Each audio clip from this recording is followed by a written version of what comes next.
1952 Romania, two nuns living at the St. Carthus Monastery are attacked by an unseen evil force after one of them entered a tunnel to retrieve an ancient Christian relic. The surviving nun, Sister Victoria, flees from the attacker, a demon appearing as a nun, and hangs herself. Her body is discovered by Frenchie, a villager who transports supplies to the nuns. The Vatican learns of the incident and summons Father Burke to Rome, where they ask him to travel with Sister Irene, a nun in her novitiate, to Romania in order to investigate the situation. The pair travel to Romania and meets with Frenchie, who leads them to the Abbey. They discover Victoria's body and take a key from her corpse. Inside, they encounter the abbess, who informs them that the nuns observe a period of silence during the night and offers them lodging at the attached convent if they wish to return tomorrow. Frenchie is attacked by a demon as he returns to the village. Burke tells Irene that a boy he exorcised in the past, Daniel, was fatally injured during the ritual, and Burke has carried the burden of the boy's death. Irene reveals that as a girl, she had visions and each of them concluded with Mary points the way, causing the church to take an interest in her.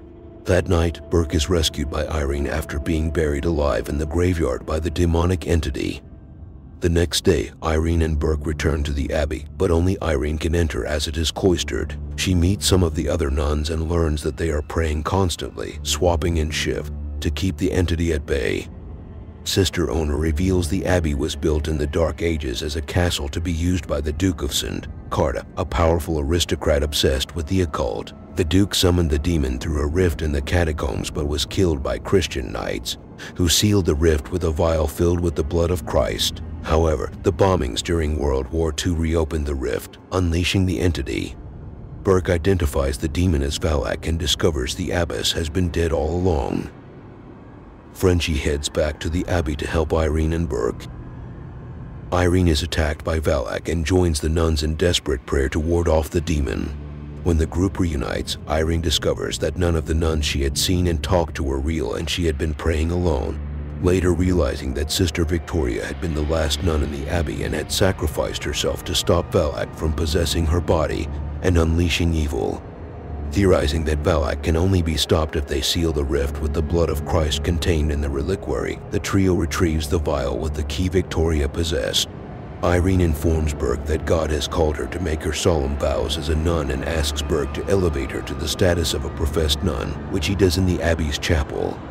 After the trio unlocks the tunnel door, Irene is lured into a pentagram and possessed by Valak.